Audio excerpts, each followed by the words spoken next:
Batman movies.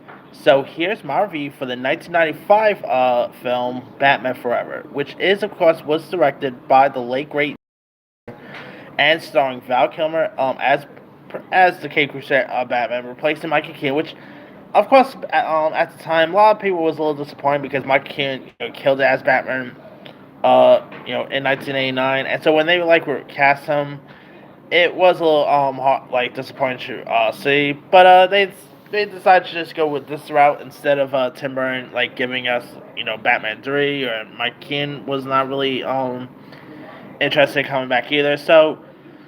The so Batman Forever was born, and I admit Batman Forever is actually not as bad as you'll expect. I've always had a fun always had a nice place in my heart with Batman Forever. Val Kilmer, I thought he did a really good job at playing the role of Batman. I mean, Val Kilmer was he was pretty much everywhere back in the '90s.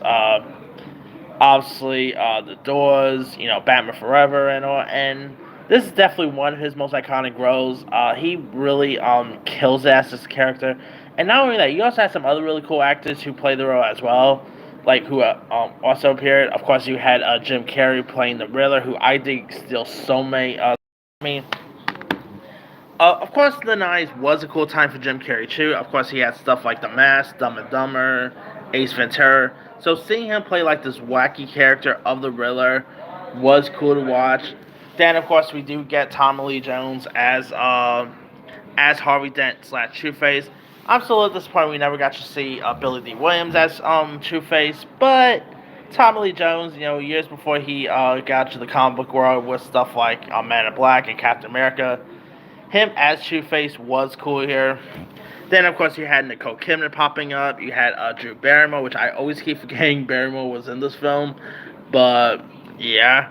Of course, you do get Chris O'Donnell as Dick Grayson, who I thought, who I think is really good at playing the role of Dick Grayson. He definitely plays, Robin, really well. And, his chemistry with Val Kilmer's Batman is really intriguing. Now, the soundtrack in this thing is also cool. Come on, you have, Kiss from a Rose being featured in this, which I always keep forgetting this is the movie that actually introduces to that song, You had some other really cool soundtrack. Obviously, it does not beat Prince's music from 1989's Batman, but still, a really kill 'em up soundtrack here. Sorry. Anyway, yeah, and the action was of course cool. I really quite like the Batmobile here. It's a fun film. It's very '90s corny and stuff, and it's more. I should say it's more of a guilty pleasure of mine, but it is a really fun film worth checking out.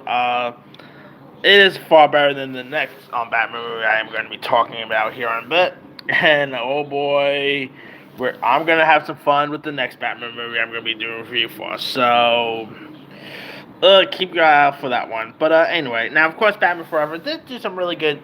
Not to mention, it did do some really good. So let me pull up how much it made.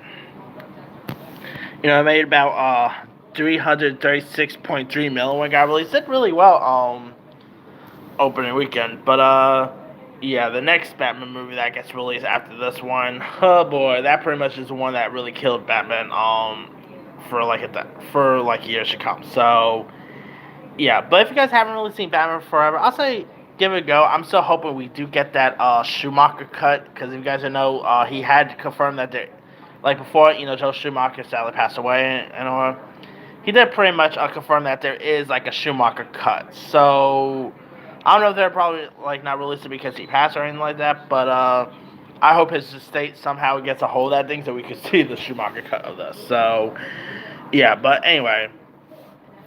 Let me leave you guys. Have you ever seen Batman Forever? If so, what show? Were you a fan? Were you not a fan of it? Favorite scenes? Favorite moments? Drop comments below. Don't forget to subscribe, hit that bell for more notifications. This is Simon signing out.